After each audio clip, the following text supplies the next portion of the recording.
Guru Kripa Kevalam. Namaste everyone. Very warm welcome to Satsang today. Sadguru Shri Muji Baba ki Jai.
If you take a very literal meaning of satsang, it is the what? Company of the truth.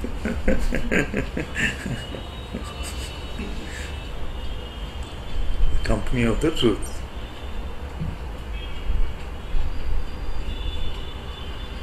So, why is it such a special or rare commodity? This truth. What truth is this?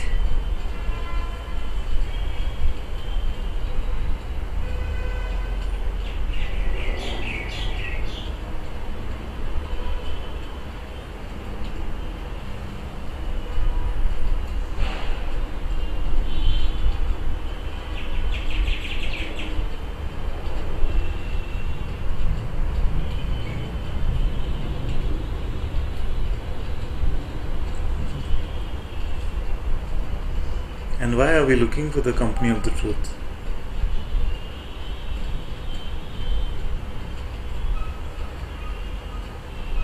Have we been in the company of the false to now look for the company of the true?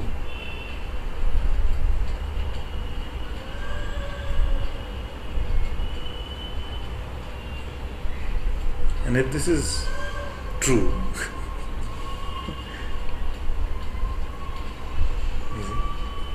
then what is it? Whose company has been the company of the false? What is it here that is false?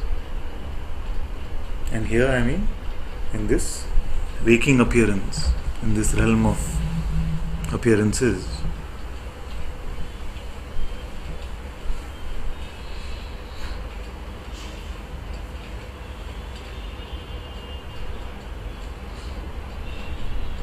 Whose company have we been keeping that we are now looking to escape and to come to the company of the truth?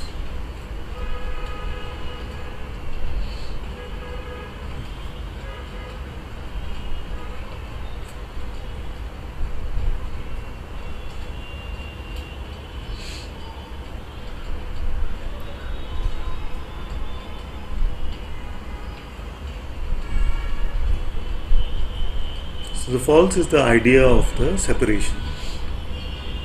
False is the idea of distinction. False is the idea of individuality.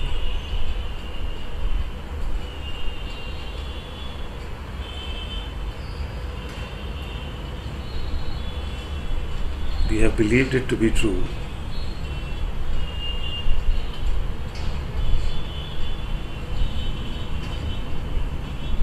The one itself has believed itself to be separate.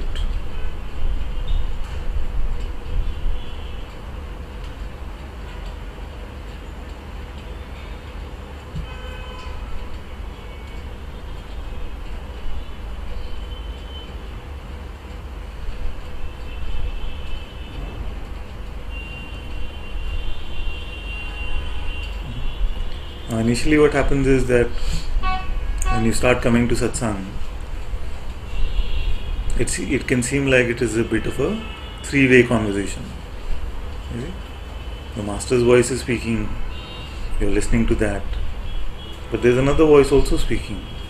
That old companion of ours is also speaking, so you're listening to that. So it can feel like a bit of a tennis match. You poor guy, you're stuck in the middle. You're just like,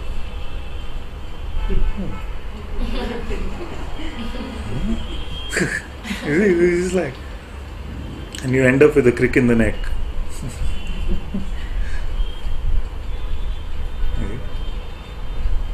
But as you settle into satsang, you realize that the master's voice is pointing you to something that is beyond this false nature of separation.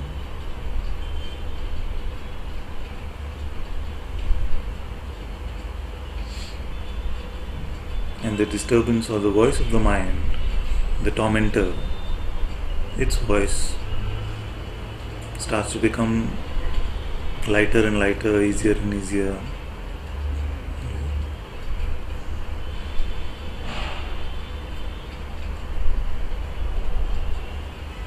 And soon, and I don't want to say how soon, but soon, you come to a certain lightness of being.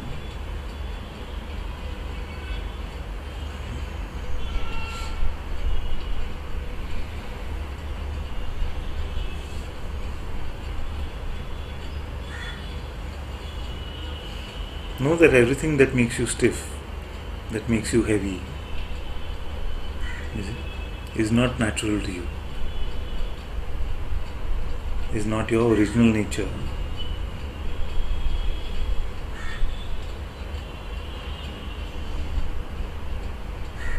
There is a condition that you are believing about yourself which is untrue,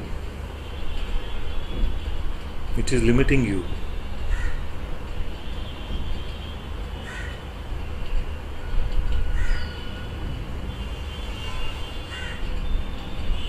And one of the primary conditions we believe about ourselves, or humanity believes about itself, is this idea that I am limited to a particular appearance. And which particular appearance is this? The appearance of this body.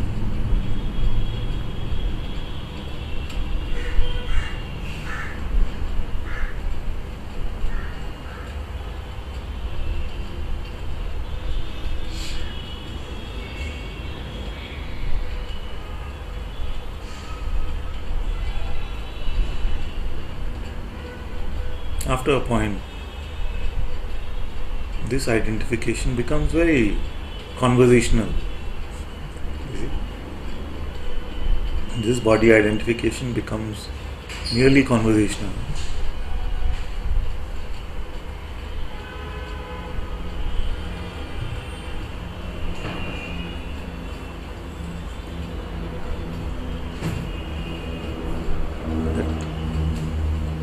I ate this for breakfast.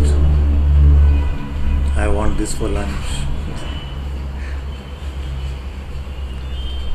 Conversational in that way.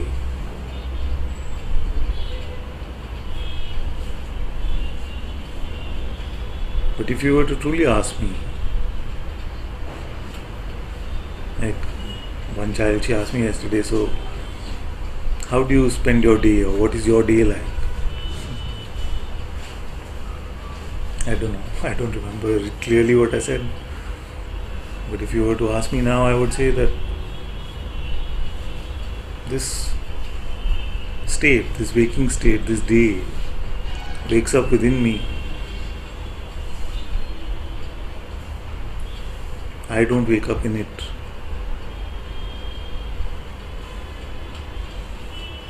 It wakes up within me.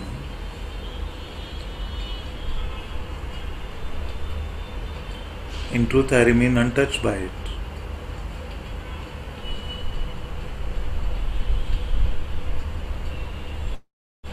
within this waking, there also appears this narrator, this voice.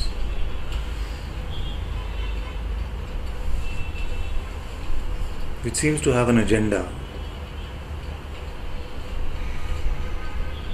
which wants to make me into one of these appearances in this waking state.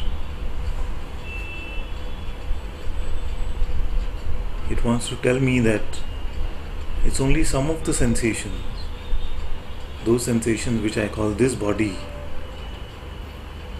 it is only these sensations that are mine or me. And all the other sensations which so clearly appear within me, within at least the space of my perception, it says that they are not me. But it doesn't leave it at that. It also says that if I do a certain set of things as this limited object, then these other sensations can become mine.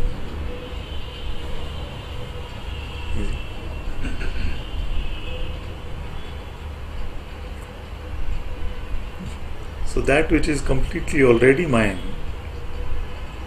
when I limit myself, the mind wants to play the same game and say, if you do this, or you do that, or you don't do this, as this limited object, then something here could become mine.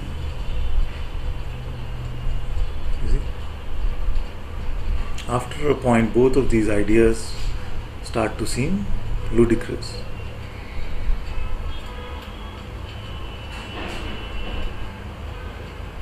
I look at myself and I see that I find no boundary.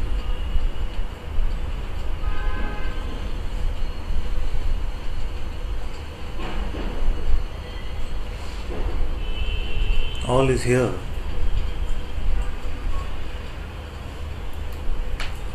And within all of this,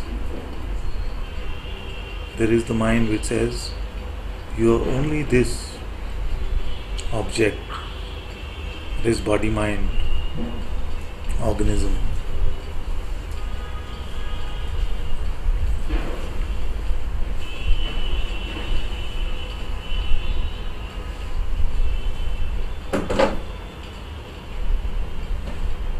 But strangely enough, it doesn't even stop at that. It also says that this object can own other objects.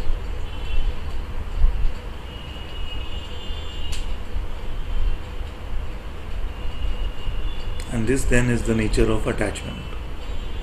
First, consider yourself to be a limited object, and then assign an attribute of ownership to other objects.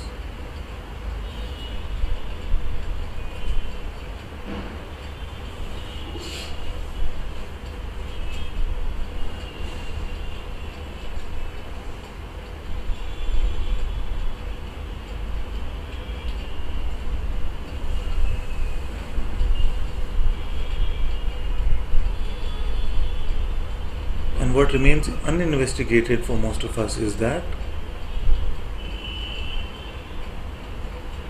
what is beyond these perceptions, these objects.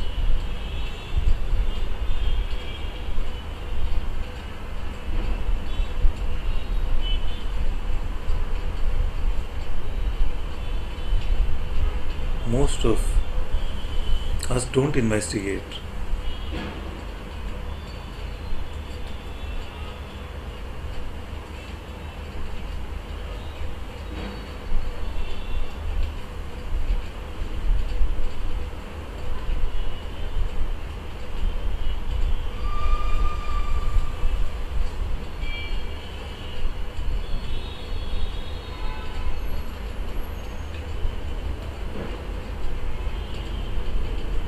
Who is it that witnessed the appearance of this state called the waking state, where there is a world with all of its play of light and sound.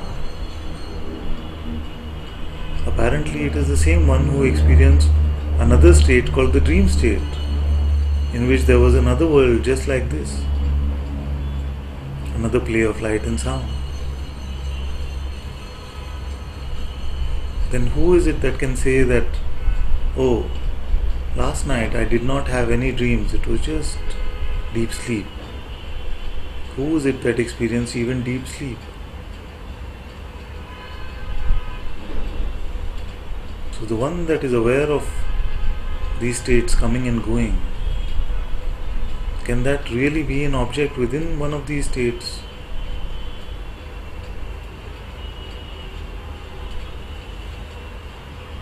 In deep sleep there is no object. Then what am I?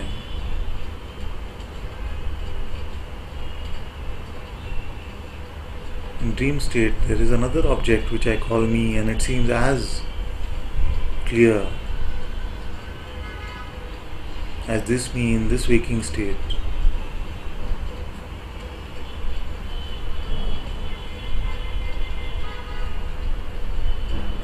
So who is it that I truly am?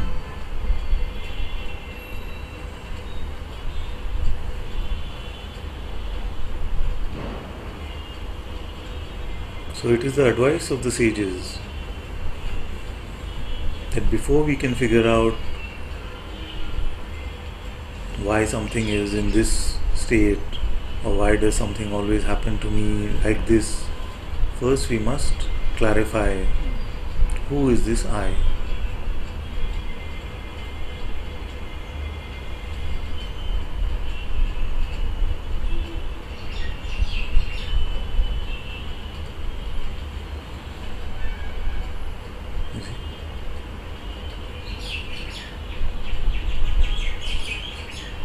And this is called the path of knowledge, Jnana Yoga.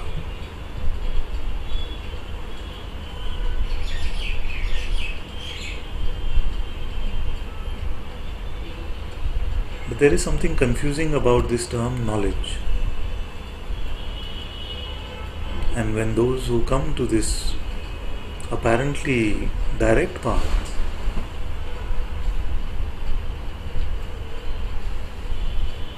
they might find that if I pick up the best concepts about myself, that I am Brahman, the Absolute, or if I can remember the best, strongest, most potent verses of the Upanishads and the Bhagavad Gita and the Brahma Sutras, then I will become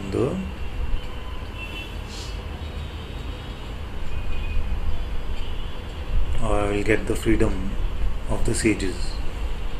Because according to our understanding, it is a path of knowledge after all. And this is the way I know things, by picking up concepts about it.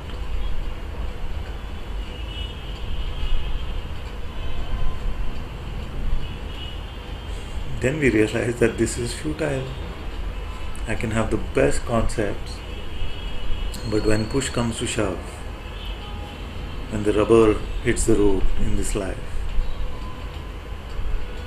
then somehow these concepts of oneness, these concepts of non-separation, the concepts of the unchanging self, they seem to be the first to go out the window.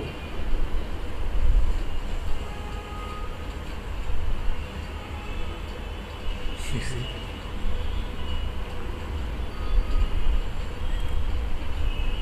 All our highest concepts seem to be the first to desert us.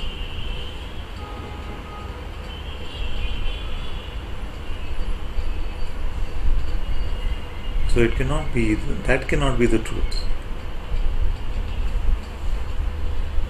The phrase Aham Brahman Asmi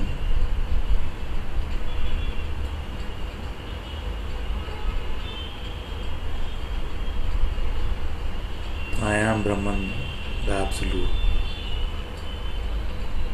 If it is just conceptual, then it does not help.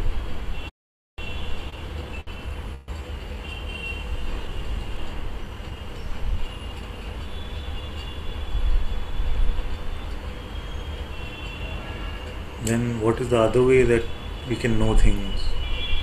So if we cannot have a concept of it, then we feel like I must at least have a sensory experience of it,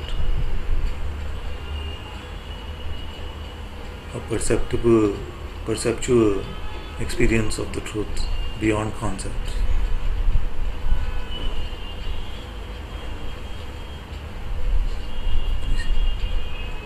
So then we try to look for this knowledge as an experience. And some of us have spiritual experiences, some can have Kundalini, some can have transcendence, some can have all types of samadhis.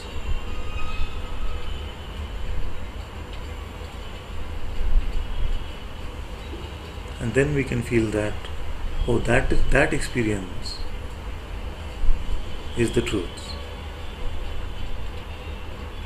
But then again we get frustrated because the sages have said that the truth does not come and go, but these experiences all come and go. So then these experiences also cannot be the truth. There is nothing in your experience that does not have a duration. You see? Therefore all comes and goes.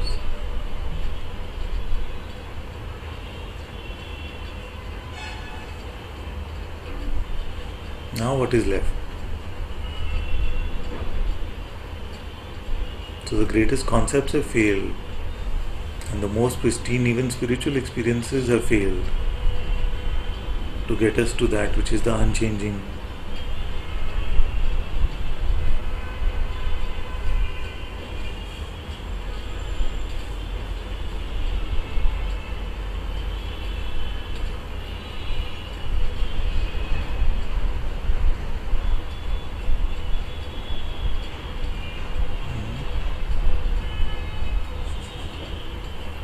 Followed the story so far.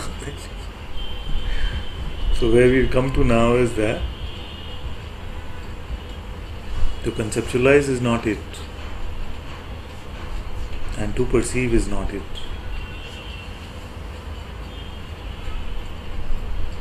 What else is there?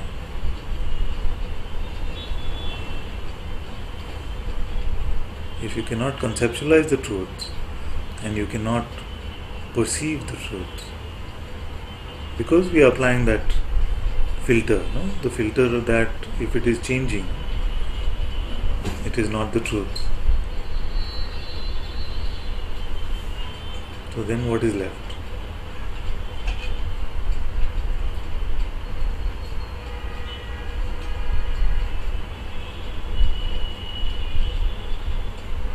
So what are we saying? We are saying that this device, this mental device cannot do it, and these sensory devices, they cannot do it.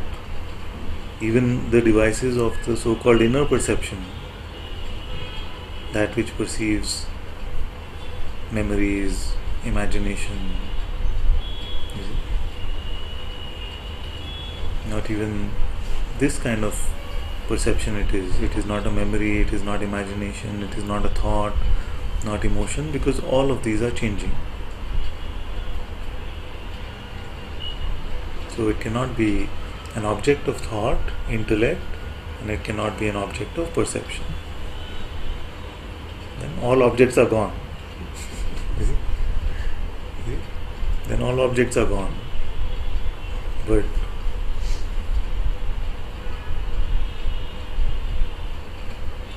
what remains? Huh? Guru Kripa. Yes, actually, she is absolutely right. You see? Because that is like the shortcut of surrender. Like, I cannot find it, Lord, everything is your problem. You see? And for some, this kind of devotional quality comes naturally.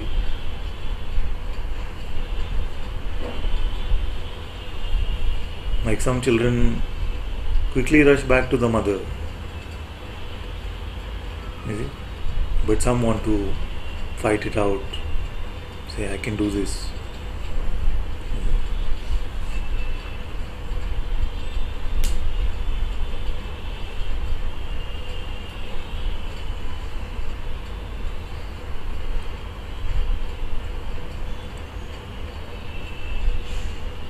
The unchanging, ever-present awareness, isness, is what's here left. Very good, very good.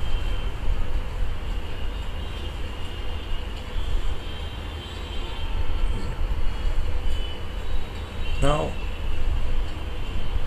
this is a uncommon recognition. Why am I saying it's an uncommon recognition? Because it is not a concept. Right? To express it, of course, we have to use concept. But the recognition itself is not conceptual. You did not suddenly compute 333 into 545 and come up with the answer and then shout it, yes, this is it. You see, it's not a computation.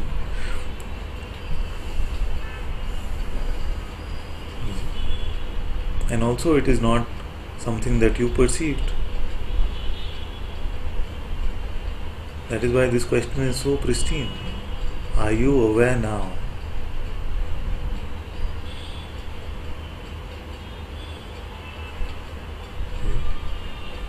Are you aware now?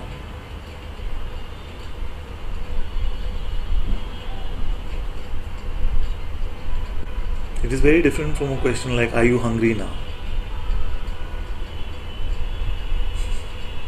How is it different?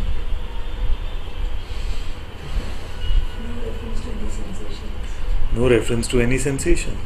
So what happens if I ask you, are you hungry now? You refer to some sensation. No, I feel like I'm fine. Maybe. Or if there are that sensational pangs of hunger, then you say, yes, I'm quite hungry. You see? But how is it different from, are you aware now?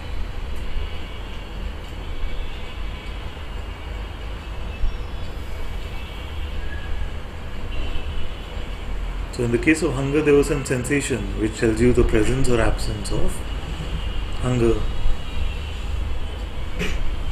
Same thing for, if I say, are you in pain? You have a sensation, pain or no pain. If I say, are you sitting or standing? You have these visual perceptions that you can rely on. If I say, in front of you, is there red color or blue? You can check perceptually.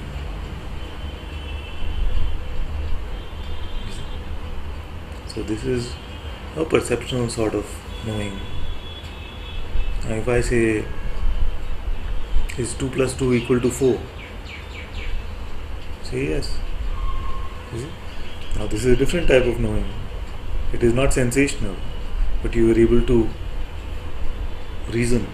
You are able to compute it. You are able to use your intellect, reasoning. You don't have to see 4 objects in front. You see, if I say 1 million plus 1 million, you say 2 million. You don't have to see 2 million objects sensorially. You see, there's something that you can use called the intellect to bring you this kind of knowledge.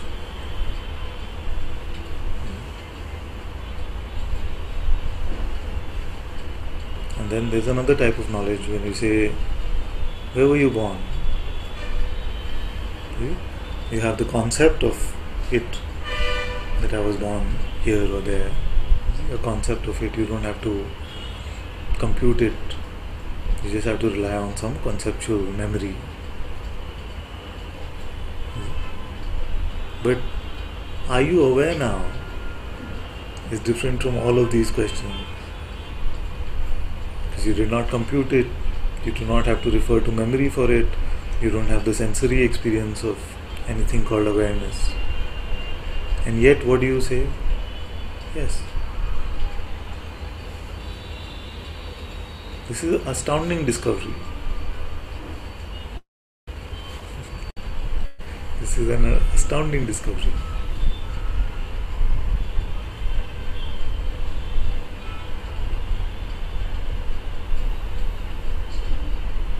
So what type of knowing is this that I am aware?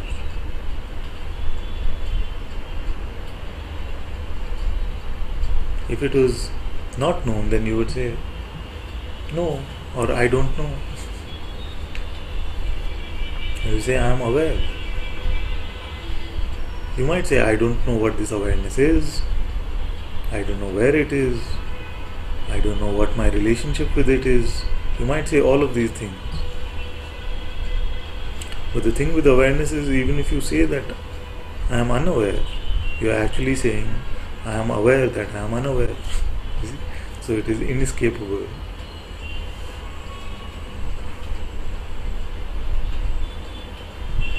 So what did you find?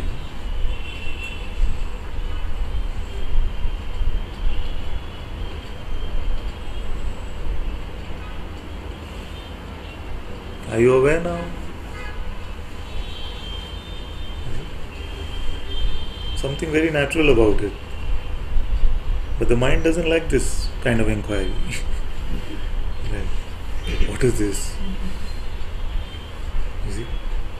I'm not getting the experience of freedom. Where are the fireworks? Why so bothered about awareness? It is nothing. You see?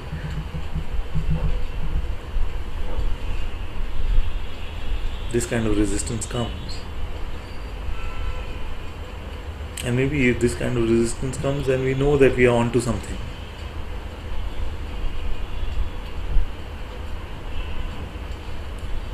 How is it that I am able to answer yes?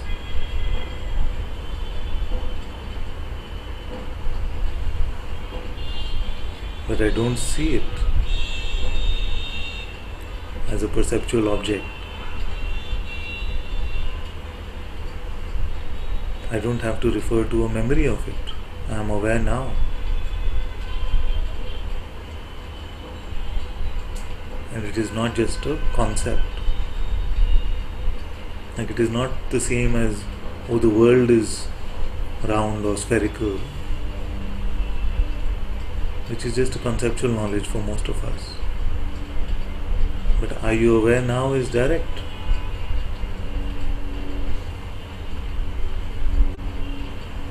It is a no experience.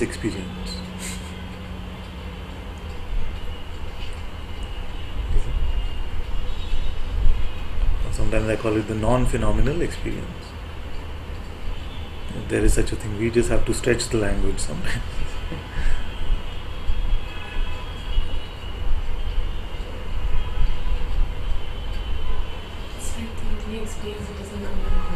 It is the only experience that doesn't come and go. Aha, see? See? Now we're getting somewhere. What the sages were saying, we were frustrated with all other levels of experience because everything seems to come and go. But he said this is the only thing, if you can call it a thing, that doesn't come and go.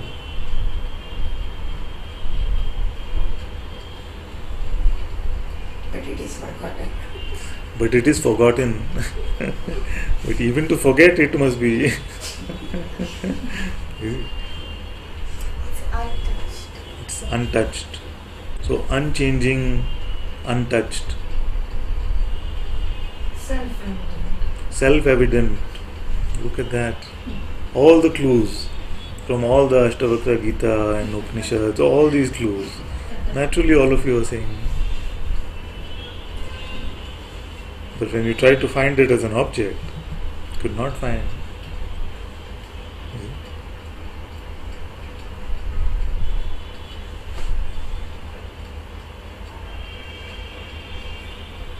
Now the thing is that when we inquire like this, the mind has one more trick up its sleeve. It has one more trick up its sleeve. It says, okay, all of this is about it. But what about you? How did it help you? You see? And this I make it sound exaggerated, but I can't tell you how common it is.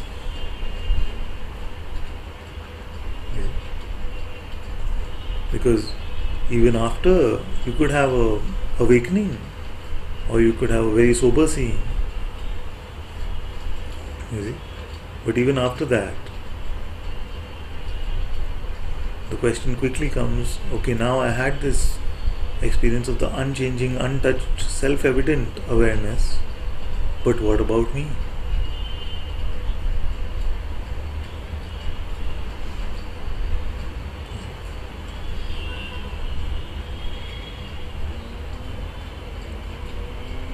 Or what does this mean for me? Am I free now? Because of this. And this is exactly what I mean by the ocean and the coconut. You considered that you are a coconut looking for the ocean. You found that you yourself are the ocean. Because there is no distinction between I and awareness. In fact, here all distinctions dissolve. Everything that is defined by language dissolves here. All terminology dissolves. Even the term awareness or self, all of this dissolves. So you thought you were the coconut looking for the ocean, and you saw that you are the ocean itself.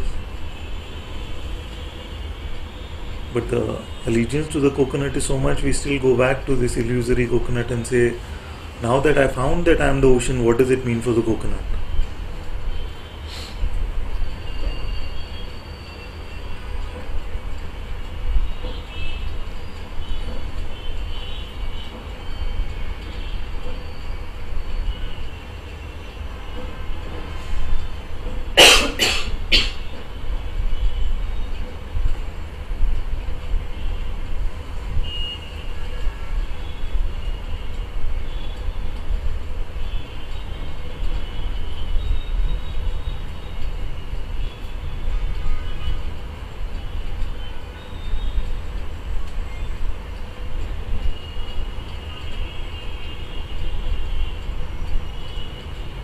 And as we were exploring yesterday, we try to contain this insight, which is not capturable through the mind, into some conclusion.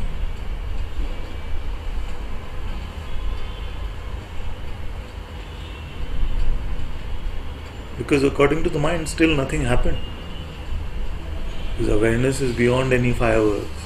The mind said, at least if there were fireworks, then I know. You see?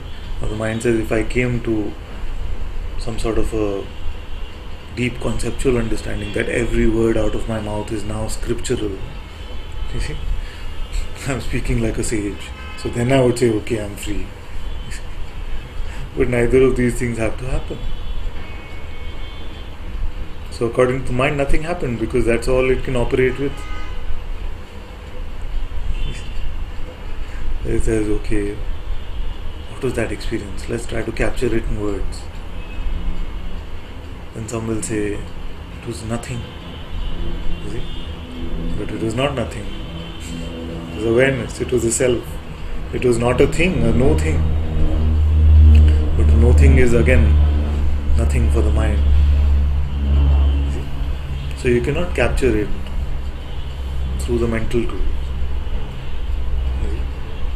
Now if I say, okay, can you draw a painting of this awareness? No, I can't do that either. The mind will offer up paintings. It will say, big, black, empty space. But what is aware of that is that big, black, empty space.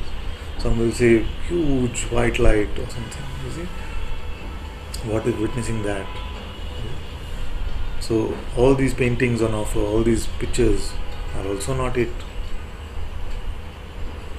So according to the mind, nothing happened. I say, okay, now, where is the Ananda? Because you heard at least, if you find the self, there will be Sat Chit Ananda. You see, so Sat and Chit was this, now where is the Ananda? So if at least show me Ananda, then I'll give you certificate, freedom. And Ananda also doesn't have to come like this. You see? Because Ananda also is a term which has many levels. There is the joy of sleep, but nobody tastes that joy as the joy of something sweet or salty.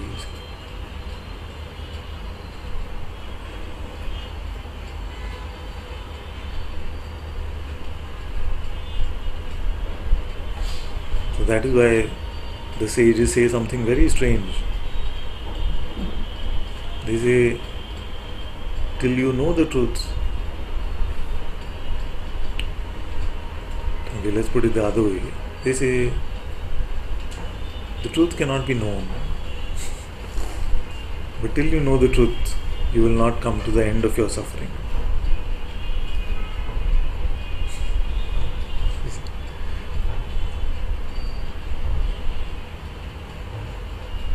So what are they saying? They're basically saying that you cannot conceptualize or perceptualize the truth.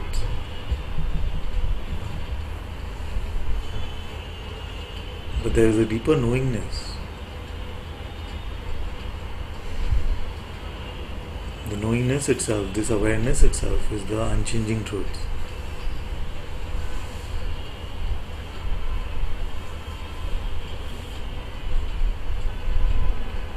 And once this is seen,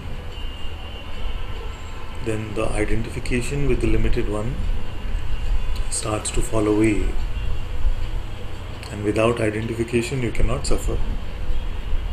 Unless you identify yourself with the limited object, there is no such thing as suffering.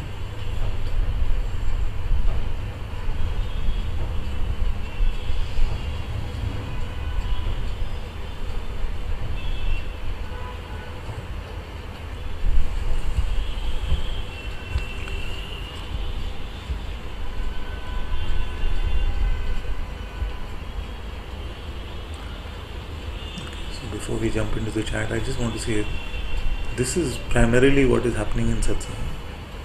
You're being pointed to this non-experience experience. But because the tennis match might still be on, the mind is saying this is nothing, or you haven't got it, you haven't understood. You see? Or it might even say it is not your experience. But it is not an experience or an understanding, is what the sage is already saying.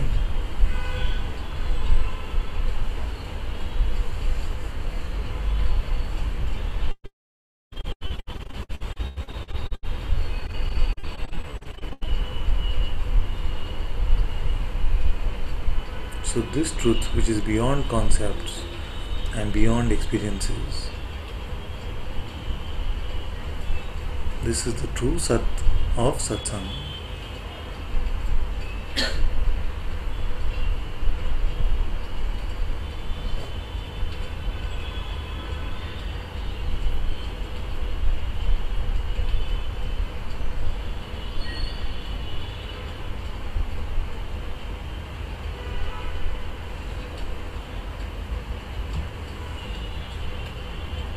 To try and capture it with the mind is ignorance.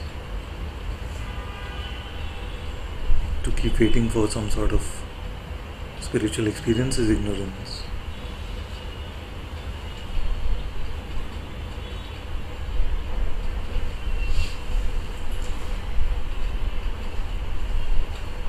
To make conclusions about it also is ignorance.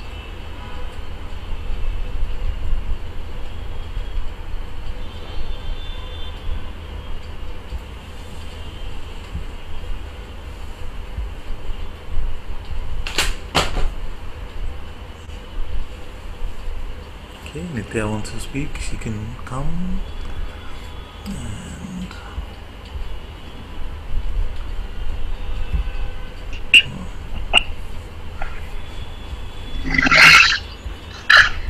it should work now. Can you hear me? Yes, my dear, I'll just mute while you speak.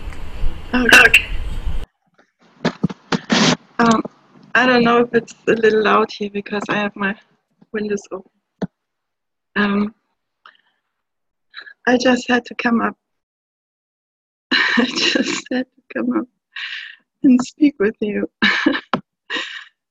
So and expose some things what are going on here. There's so much anger here, so much anger. The person really doesn't want to be in satsang, totally not. And is really angry with all of this, It's just, it's just really afraid of of getting finished up or something like that. Yeah. And another thing is what I just want to speak out. I really have to just speak it out. Is this? There's so much arrogance here, really. So this identification, still what is getting me is this seva thing, It is such a seeming big thing, yeah. And it seems like it's just always, there's so many identifications going on, so many identifications, and I just want to speak it out because I just trust. When I speak it out, it's surrender. So I don't have to even ask for anything. I just have to speak it out. And and another thing is this. I don't know if I find the words for it. This this thing that satsang itself seems to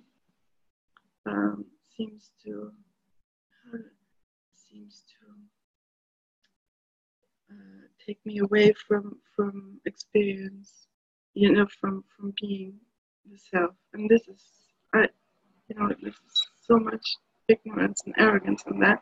But I don't mean it in a judging way as such, but I just feel it. I just experience now. That there's identification behind that, and there's such a big topic here in my life that I always had to do it my way, really my way, because every other way was so threatening, always. So I always it was my way of fear management, always. So I just had to speak this out. Thank you. Thank you.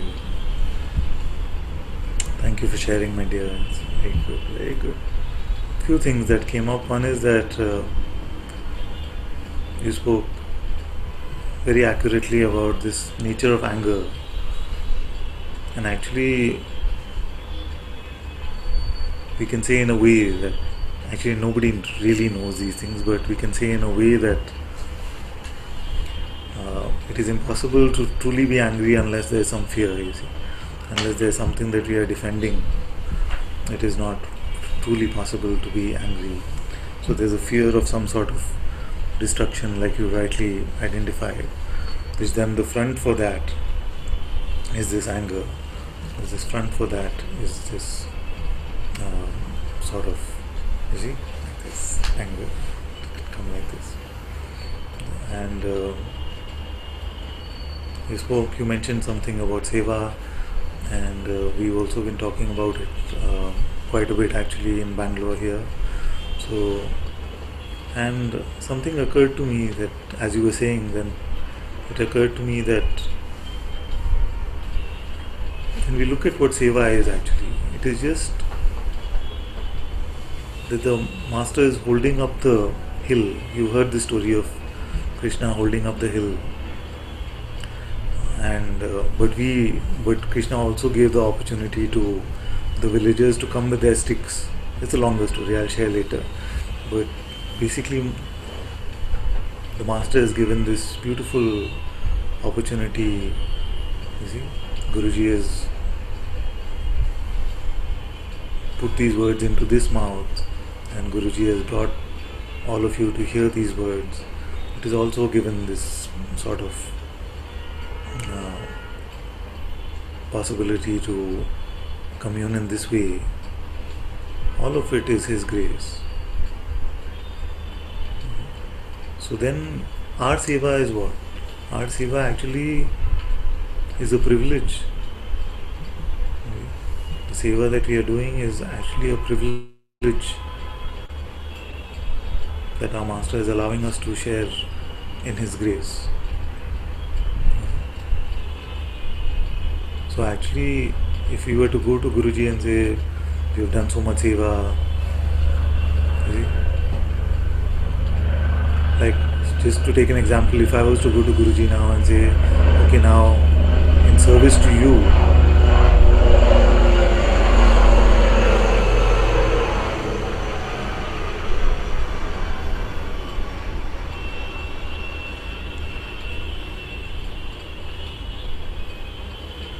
if I was to say to Guruji now that in service to you now, for the last 5 years, I've given half of my time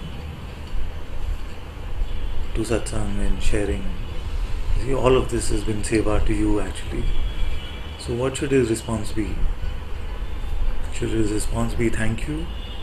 It can be. But more appropriate a response would be you're welcome.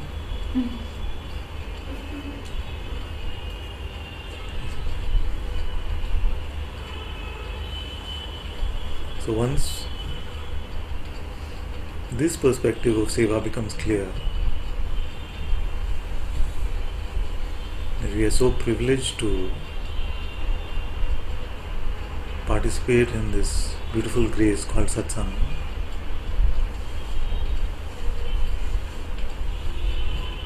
So privileged to at least pretend to hold up the stick while the Master is doing everything.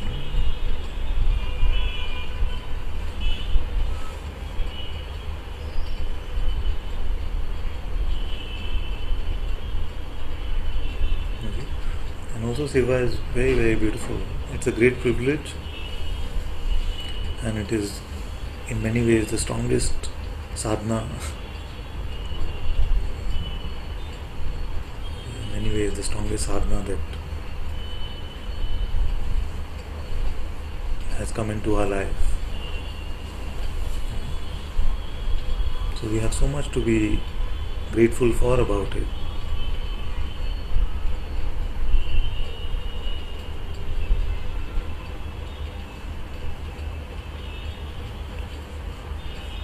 The third thing I remember what you mentioned was this thing of satsang itself seems to, at some point, like I was just fine, I was just being, and then all this satsang thing happened. And it seemed like I got caught up again. That can happen to some of us. If we are still trying to conceptualize or trying to understand satsang in that way. What is actually another way to look at satsang? What if there is an attempt from the Master? The attempt is like a doctor to diagnose all your positions. Like a doctor will say, okay, dis-ease is the absence or the presence of some position. So the lack of ease comes because you're holding on to something. So the doctor will diagnose, okay, this is what it is. So what is the satsang doctor doing? He's also looking, he's smelling. I think where is it that you're holding on to some position, and what is the easiest way to get rid of that position? Surrender it, inquire into it. All these are remedies for just your positions. So it is not meant to cause any confusion. It is completely demolishing, including demolishing its own concepts, as we have been doing over the past few weeks. So it is a demolition job on our positions, because that is what is causing us disease, lack of, like I was speaking about the lightness of being. When it becomes constricted, there comes a sense of heaviness. Then that is the disease. So in satsang, the Master is looking at this disease and looking at ways to blow it up, to eradicate, to demolish our positions, is what is happening in satsang. So in itself it cannot lead to confusion, because confusion is about holding a position. Confusion is confusion about who you are and trying to define who you are. So I know that as this demolition job is on, it can feel like, oh, now I'm taking this position as awareness, now I'm taking this position as the devotee, now I'm taking this position as somebody who's doing seva, now I'm taking this position as whatever. But all of this gets squeezed out of us in satsang. You see? But while the squeezing out is happening, it can feel like this is causing even more confusion. I've actually contemplated this, as you know, and I've actually contemplated whether just to be in silence would be the best. You see, and I've even experimented with this, and I've seen that the presumption that the outward silence is the best to come to this inner silence of positionlessness. You see, that doesn't always hold true. There is no standard template to come to this positionlessness. You see? Because many times outwardly we are silent, but inwardly we are still stewing with so many concepts and positions. You see? So sometimes we have to be confronted with our beliefs. It has to be looked at and said, all that you're saying, is it true? What is the basis for everything? You see? Because otherwise we can become very complacent about our belief system. It seems so true to us. So sometimes an outward confrontation is required, sometimes a soothing touch is required, sometimes just outward silence is needed. So we cannot, in this leela, in this play, templatize anything, just like we cannot templatize the one true path to the truth. There is no such thing as one true path to the truth. You see, if there was one, in the millions of years we would have figured it out by now, and it would be it. It is not like that. Our conditions are different. Every expression of consciousness is different. Like I say, every fingerprint, every retina, every leaf, every branch is different. So then different things at different points of time have to be spoken, and at various times nothing has to be spoken.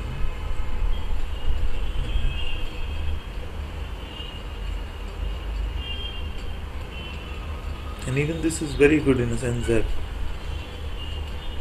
we can even explore whether this is true. You see? Satsang takes me away from my truth. Then if that truth can be taken away, then it never was the truth in the first place.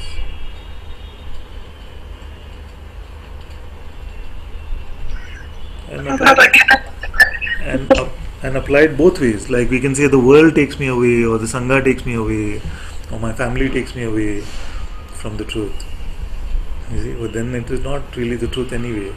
It was another position. You wanted to say something. Yes. There's an echo. Yeah, just to what you just said, because how this thing that satsang itself would how do you I don't find the word would is in the way in a way and it's just, of course, it is the one who is listening to satsang, not which feels no, this is do it my way, it's a lot easier, yeah, and then I'm just here, but it's just the big habit, during the long period of time, really long period of time, I'm really now in satsang and really hardly miss any satsang, that another identity was created, which was listening to satsang. And now in the past, I don't know what time, a longer time now, it's just this this tiredness of listening to this one who is interpreting your words, and just there's just the big habit that I would listen with the mind, to what you were saying. And there was just such a relief actually to sit inside in my own satsang here and just sit in silence and to not listen so much anymore to satsang. It was not like that I didn't watch satsang anymore at all, just when I felt to.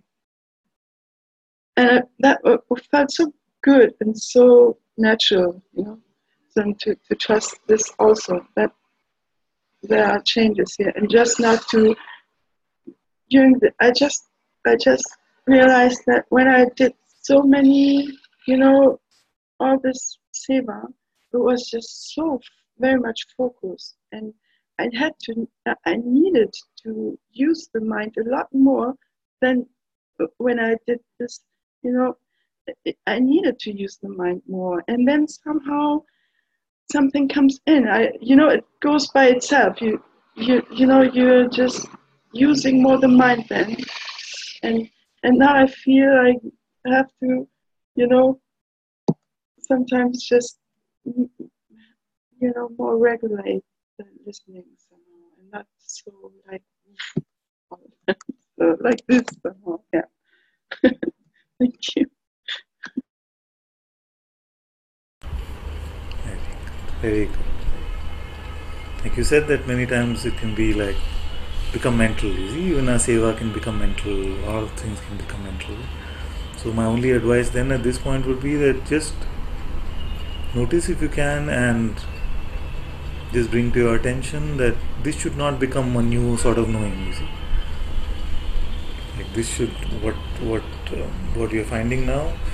See if you can leave it conclusionless.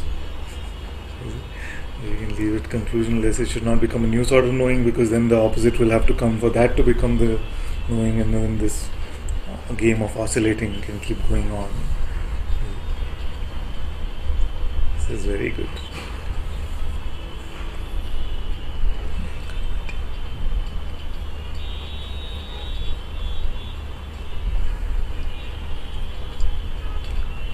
Then I'm just jumping into the chat to test it.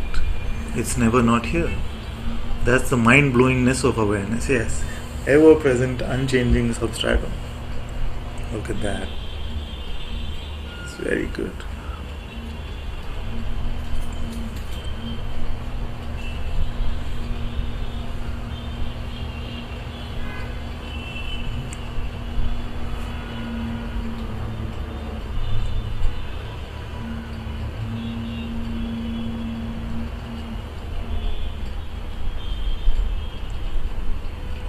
In a way, the mind knows it is trumped by awareness, because at some point it knows it is no longer believed or given reality. Even if it is throwing a tantrum, it even feels like a little coconut in a big ocean. Yes.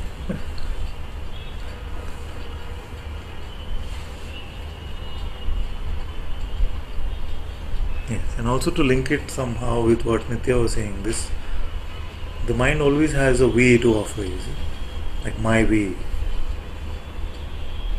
And this my way can be very subtle. It will subtly grab us. It might feel like, as I'm doing this now, I can see that was just so much my way. But now I found this way, you see, which is the way to rid myself of my way. So it can subtly play in this way. It's very good to spot these things, very good to just see.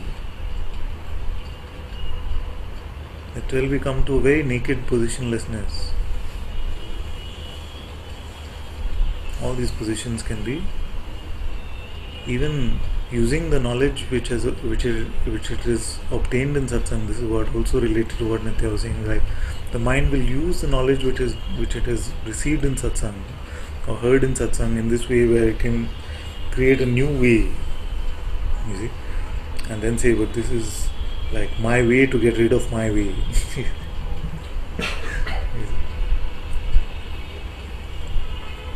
So the tantrums of the mind are very much even offers to come to the recognition which is pointed to in Satsang.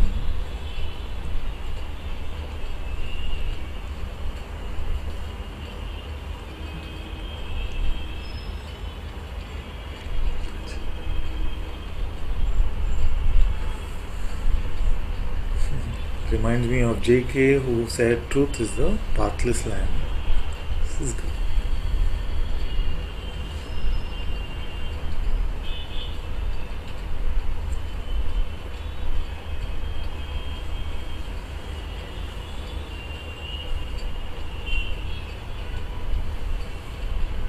Okay, good.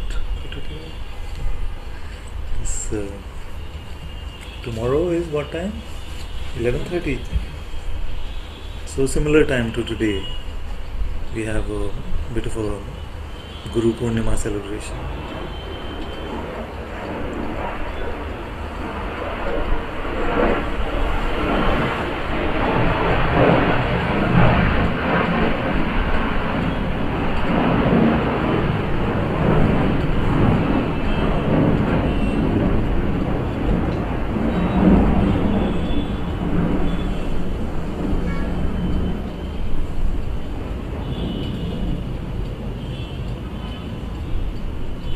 Thank you all so much for being in Satsang today.